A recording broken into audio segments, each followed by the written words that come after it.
الذين صبروا وعلى ربهم يتوكلون وقال الله تعالى بسم الله الرحمن الرحيم الذين آمنوا وعلى ربهم يتوكلون এই দুটি আয়াত নিয়ে আপনাদেরকে আমি আমার বক্তব্য এই দুটি আয়াতেই ফুটে তুলব। আজকে বর্তমানে আমরা সালাত সকলেই পড়ি, কিন্তু সালাতের মধ্যে আল্লাহর প্রতি ভরসা আমাদের শেষ।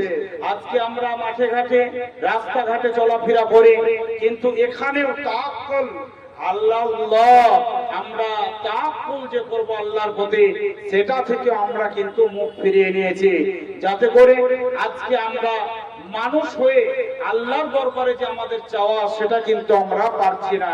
কোরআন বিহীন আমরা, সালাত বিহীন আমরা, সিয়াম বিহীন নিজেদের জীবন অতিবাহিত করছি। আল্লাহ পাক রব্বুল আলামিন সূরা আনফালের মধ্যে বলছেন, ইন্নামাল মুমিনুনা আল্লাযীনা ইযা যুকিরাল্লাহ ওয়াজিলাত কুলুবুহুম ওয়া ইযা তুলিয়াত আলাইহিম যাদাতুহুম ঈমানাও ওয়া আলা রাব্বিহিম ইয়াতাওয়াক্কালুন।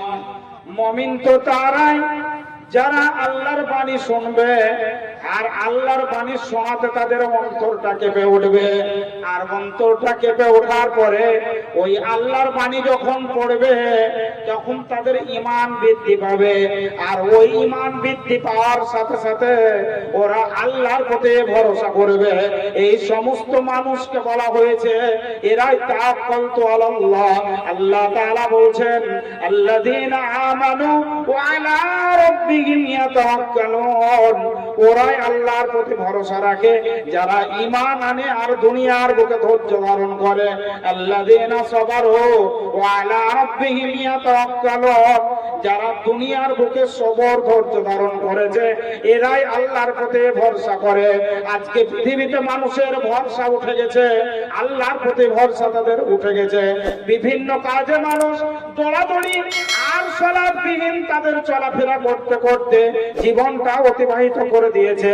আজকে 40 বছরে পৌঁছে গেছে, কাউরির বা 30 বছর হয়ে গেছে, কাউরির আপনার 50 বছর হয়ে গেছে।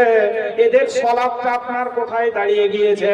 এই মাদ্রাসার একজন শিশু বাচ্চা ছেলে একটি কোরআনের আয়াত কিছুক্ষণ আগে বললেন, এবং এই কোরআনের আয়াতটি আপনার উতলু মা উহিয়া ইলাইকা মিনাল কিতাব ওয়া আকিমিস সালাত, এই আয়াতটার কত তাৎপর্য আল্লাহ তাআলা বলছেন।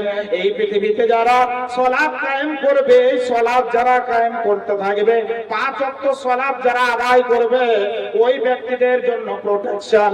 এই পৃথিবীতে যত বড় ধরনের নেতা মন্ত্রী আরো যারা এমএলএ এমপি আছে, এরা যে লাল বাতি গাড়িটা নিয়ে চলাফেরা করে, এদের সঙ্গে আরো দেখবেন 4-5টি গাড়ি ভ্রমণ করে, তার মানে তার সিকিউরিটি তারা নিয়েছে।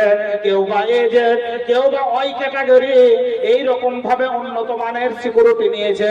আল্লাহ তাআলা বলছেন, ইন্নাস সালাতা তানহা আনিল ফাহশাই ওয়াল মুনকার, নিশ্চয় সালাত যারা পড়বে এদেরকে প্রোটেকশন আমি আল্লাহ তাআলা দেব।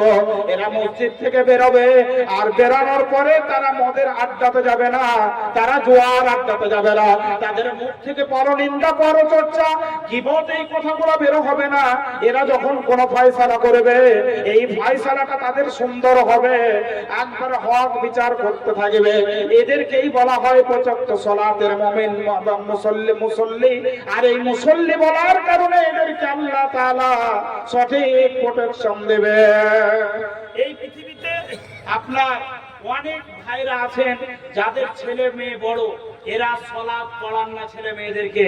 আপনি জেনে রাখুন, আপনাদেরকে আমি বলছি, আজকে আমি বক্তব্য দিতে এসেছি বিশেষ করে আমার ভাই আপনাদের হেড মাওলানা এই বাইতুল্লাহ ভাই সাহেব আমাকে দাওয়াত দিয়েছেন।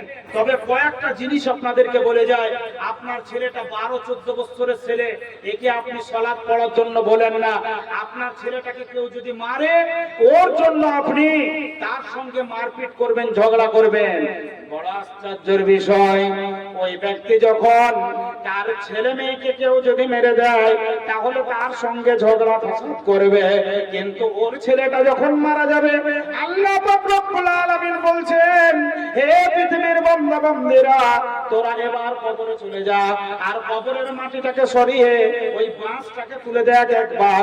তোর ছেলের কিরকম আযাব চলছে, যারা আজকে ছেলেকে ভালোবাসছেন, যারা সলাৎবিহীন ছেলে যাদের চলছে, এই ছেলেরা যখন মৃত্যুবরণ করবে, যেমন গ্রামের কোন লোক মেরেছিল, ওর সঙ্গে ঝগড়া করেছেন, সেরকম কবরের বাঁশটা তুলে দেখবেন একবার যে কোন ফেরেশতা এসে আমার ছেলেকে মারছে।